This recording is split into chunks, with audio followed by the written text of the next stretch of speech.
శ్రీమాత్రే నమః. సద్గురు జ్యోతిష్యాలయం జూలై నెల రాశి ఫలితాలు కొన్ని అనివార్య కారణాల వల్ల ఒక 10 రోజులు లేటుగా నేను మీ ముందుకు వస్తున్నాను. జూలై 10వ తారీఖు నుండి మొదలు పెడితే జూలై 30 వరకు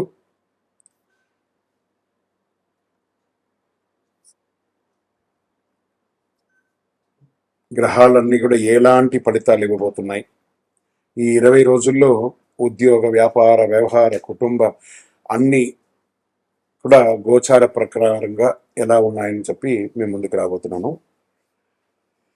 జ్యోతిష్యం అంటే అందరికీ ఒక ఉత్సాహం. ఈ నెల నాకు ఎలా ఉండబోతుంది అనేది. చాలా మంది గురుగారు ఈ నెల మీరు నాకు అందుబాటులో లేదు అనడం కొన్ని అనివార్య కారణాల వల్ల నేను కాస్త ఆలస్యంగా వచ్చాను. మీకు కలిగిన ఇబ్బందికి క్షమించండి. జ్యోతిష్యం పడుతున్న వర్షానికి ఒక గొడుగు మాత్రమే, కానీ జ్యోతిష్యం జీవితం కాదు. ఈ యొక్క ఫలితాలన్నీ మీ యొక్క వ్యక్తిగత జాతకానికి ఒక 30% మాత్రమే వర్తిస్తుంది. జ్యోతిషాస్త్రరీత్యా మకర రాశి మిత్రులారా, 2026 జూలై 10 నుండి జూలై 30 వరకు శుభాశుభ ఫలితాలు వైదిక జ్యోతిష్ శాస్త్ర ప్రకారం మీకు ఎలా ఉంది 20 రోజులు అని అంటే, శని భగవానుడి ప్రభావం అత్యంత కీలకంగా ఉంటుంది. శని మీ కష్టానికి తగిన ప్రతిఫలాన్ని అందించే స్థితిలో ఉన్నాడు. గురుగ్రహం ధనయోగాన్ని, జ్ఞానాన్ని పెంచుతున్నాడు. సూర్యుడు అధికార సంబంధిత వ్యవహారంలో పురోగతిని కల్పిస్తున్నాడు. కుజుడు ధైర్యాన్ని, శుక్రుడు కుటుంబ సౌఖ్యాన్ని, రాహు కొత్త అవకాశాన్ని, కేతు ఆధ్యాత్మిక చైతన్యాన్ని పెంచుతున్నారు. ఇప్పుడు మీకు ఎలా ఉంటుందంటే, ఫస్ట్ ఆర్థికంగా ఎలా ఉండబోతుంది. ఈ గ్రహాలని మారడం వల్ల గత కొంతకాలంగా ఉన్న ఆర్థిక ఒత్తిడి తగ్గుతుంది. నిలిచిపోయిన బకాయిలు తిరిగి వస్తాయి. భూములు, ఇల్లు, వాహనాలు, పెట్టుబడులు పెట్టే అవకాశాలు ఉంటుంది. అనవసర ఖర్చులు తగ్గించుకుంటే చాలా మంచిది. మరి వ్యాపార పరంగా ఎలా ఉంటుంది, ఇవన్నీ చేసుకుంటే నెమ్మదిగా కానీ స్థిరమైన వ్యాపారం ఉంటుంది. నిర్మాణం, సిమెంటు, ఇనుపు, వ్యవసాయం, రవాణా, మైనింగ్, యంత్ర పరికరాలు, ఫైనాన్స్ రంగంలో ఉన్న వారికి మంచి ఆదాయాలు వచ్చే అవకాశాలు కనబడుతున్నాయి. ఇంకా ఉద్యోగం అంటారా, ఉద్యోగస్తులకి పదోన్నతి, కొత్త బాధ్యతలు, ఉన్నతాధికారుల ప్రశంసలు, మీరు చేసిన కృషికి ఎప్పుడు గుర్తింపు దక్కుతుంది. ఉద్యోగ మార్పు కోసం తెలుసు. విదేశీయ ఉద్యోగం కోసం ఎన్నో రోజులుగా తపన పడుతున్న వాళ్ళు గెట్ రెడీ, మీ వీసా శాంక్షన్ అవుతుంది. ప్రభుత్వ రంగంలో టెండర్లు, లైసెన్స్, పెండింగ్ ఫైల్, అనుకూల పూర్తులు, రాజకీయ రంగంలో ఉన్న వారికి ప్రజాదరణ, ఇవన్నీ చాలా చాలా చాలా చాలా గొప్పగా ఉంటుంది ప్రభుత్వ రంగంలో. ప్రైవేట్ రంగంలో IT, banking, engineering, multinational company, automobiles తయారీ రంగంలో ఉన్న వారికి మంచి అవకాశాలు, కొత్త ప్రాజెక్టులు వచ్చే అవకాశాలు ఉన్నాయి. కుటుంబ సభ్యుల్లో శాంతి, సంతోషం పెరుగుతుంది. ఇంట్లో శుభకార్యాల యొక్క చర్చ మొదలవుతుంది. ఆశీర్వాదం పెద్దలది ముఖ్యమైనటువంటి పూర్తి అవుతాయి. సంతానం కోసం సంబంధించిన శుభవార్త వినే ఒక అద్భుత సమయం. ప్రేమలో ఉన్నవారికి సంబంధం మరింత బలపడుతుంది. ఒకరి పట్ల ఒకరి నమ్మకాన్ని పెంచుకోండి. అనుకూల ఫలితాలు కనిపిస్తాయి. దాంపత్య జీవితంలో పరస్పర నమ్మకం పెరుగుతుంది. పని ఒత్తిడి కారణంగా కుటుంబానికి సమయం కేటాయించడం మర్చిపోకండి, కేటాయించండి. ఇంకా సినిమా రంగం వారికి ఫస్ట్, ఈ మకర రాశిలో ఉన్నటువంటి సినిమా రంగం వారికి చాలా అలా కాపు కాచుకొని ఉంటారు. ఎప్పుడా అవకాశం దొరుకుతుందా, ఇప్పుడు గెట్ రెడీ. మంచి మంచి చిన్న చిన్న సినిమాలన్నా ఒప్పుకోండి, టీవీలో ఉన్నా ఒప్పుకోండి.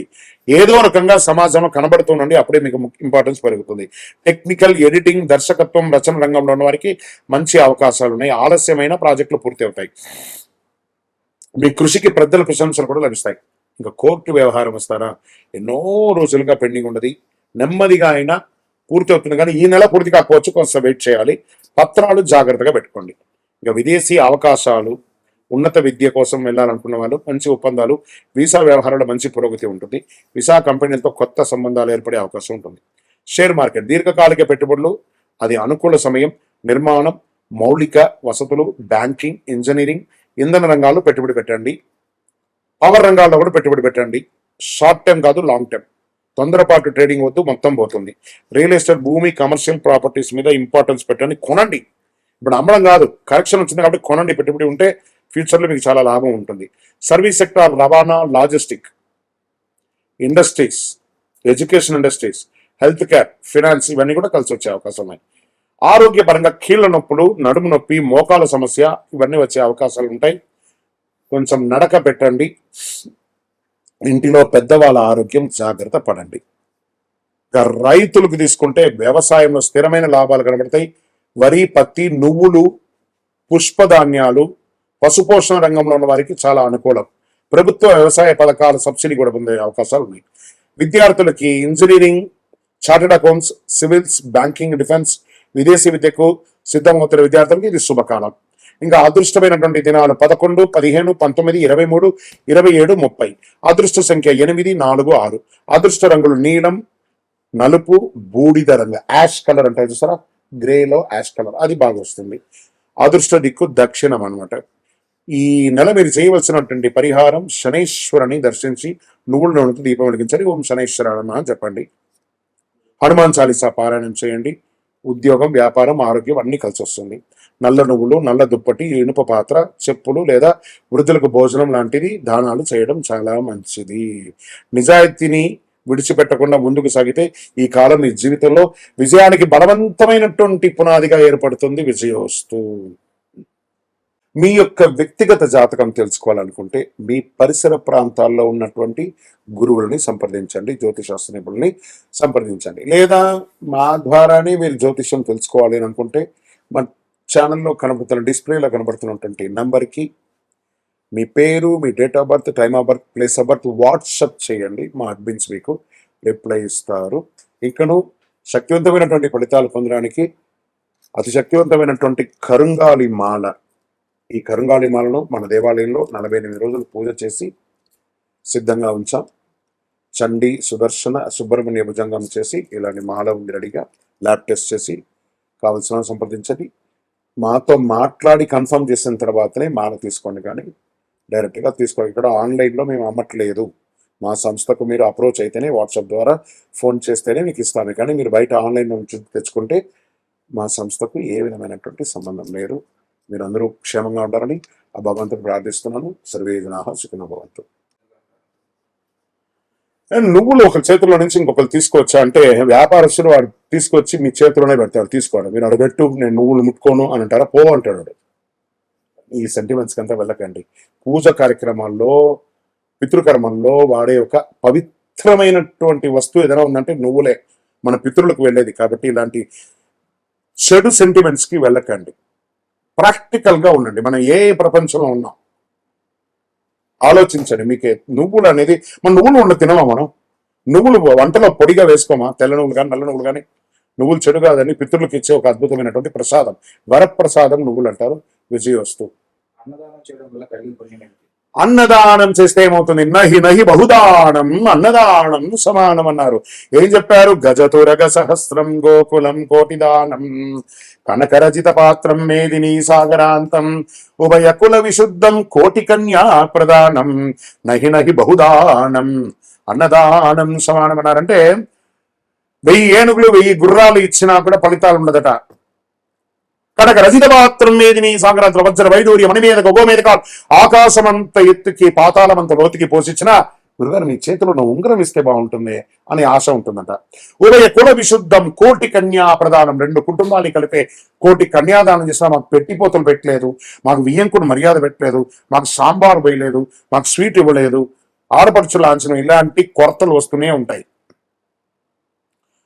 కానీ ఒక్క అన్నదానం చేస్తే, ఆ అన్నదానంలో ఏం చేస్తున్నాడు? భోజనం వాడు చెప్తున్నాడు. భూర్భోత్స సదస్వరే నెంబర్ గో దేవస్థలి దేవస అమరదోస్తు ప్రాణాయస వానాయస వ్యానాయస ఉదానాయస. నేను వైశ్వానర ఆహుతి చేస్తున్నాను. లోపల ఒకడు వైశ్వానుడు ఉంటారట.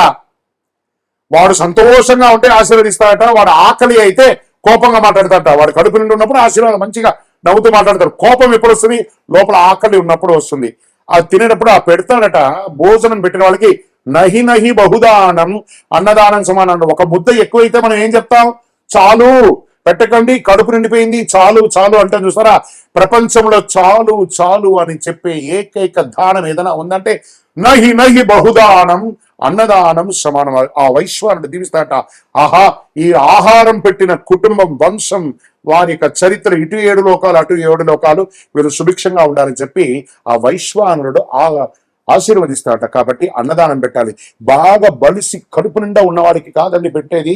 ఒక్క పూట కూడా అన్నం లేకుండా అన్నమో రామచంద్ర అని అలమటిస్తూ ఉంటారు చూసారా, వాడికి పెట్టండి అన్నదానం. స్ట్రేంజర్స్ కి పెట్టండి. పెట్టి చూడండి. మీ ఇంట్లో అన్నం పెడతారు కదా, మీరు తింటున్న తర్వాత ఒక్క గరిటైనా మిగిలి ఉండదా?